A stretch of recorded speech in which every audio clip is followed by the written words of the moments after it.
प्यारे देशवासियों, नमस्कार। अभी लगातार 3-4 वीडियो हमारे बन चुके हैं प्रधानमंत्री महोदय की बयानबाजी के बारे में। अब कुछ बची हुई बातें इस वीडियो में पूरा करेंगे हम। शायद पूरी हो जाएंगी, कम रहेंगी तो और शायद अगला वीडियो फिर लेना पड़ेगा।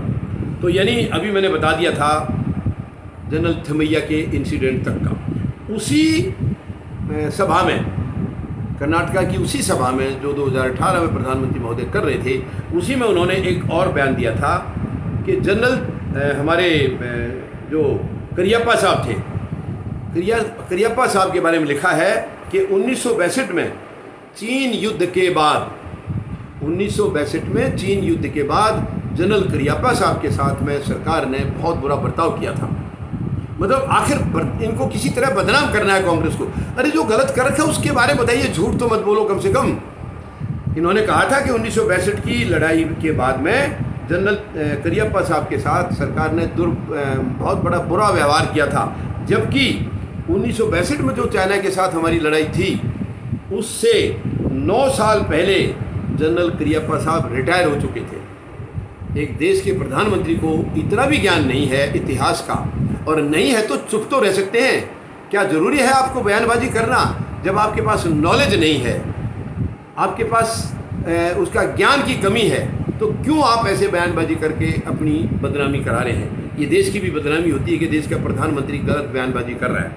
अच्छा, इसके अलावा इन्होंने एक और बयानबाजी की थी उसी सभा में। इन्होंने कहा था भगत सिंह जी जब जेल में थे कोई भी कांग्रेसी उनको मिलने के लिए नहीं गया, ये कहा था। जबकि सच्चाई ये है कि कांग्रेसी मिलने तो कई बार गए हैं उनको, भगत सिंह जी के पास, लेकिन बाकी चीज़ें रिकॉर्ड में नहीं मिली हैं। हाँ, एक रिकॉर्ड में मिला है 10 अगस्त 1929 को पंडित जवाहरलाल जी, जो बाद में प्रधानमंत्री बने थे देश के, वो भगत सिंह जी से मिलने गए थे 10 अगस्त 1929 को। तो ये सरेआम एक प्रधानमंत्री होते हुए देश का उन्होंने झूठ बोला है। ये केवल दूसरे को बदनाम करने की और कोई कारण नहीं है, केवल बदनाम करने की बात ही है। अच्छा, इसके अलावा एक बनारस के पास में एक और सभा को संबोधित कर रहे थे प्रधानमंत्री महोदय, उसमें इन्होंने एक और ज़बरदस्त बयानबाजी की थी। इन्होंने कहा था, बनारस के पास में ही इन्होंने कहा था, संत कबीर, गुरु नानक देव जी और बाबा गोरखनाथ जी इसी पवित्र धरती पर बैठकर इकट्ठे आध्यात्मिक चर्चा करते थे।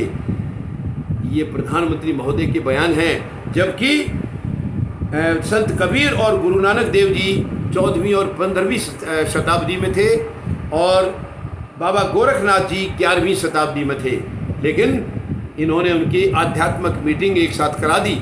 ऐसे कलाकार हैं हमारे प्रधानमंत्री महोदय, और मैं तो शुक्र मानता हूँ कि इन्होंने कम से कम ये नहीं कहा कि उन तीनों की जो मीटिंग थी, आध्यात्मिक जो मीटिंग होती थी, उनका जो है ऑर्गेनाइज ये खुद करते थे प्रधानमंत्री महोदय। कम से कम ये नहीं कहा।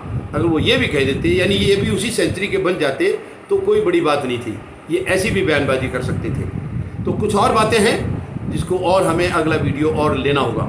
धन्यवाद। जय जवान, जय किसान, जय हिंद।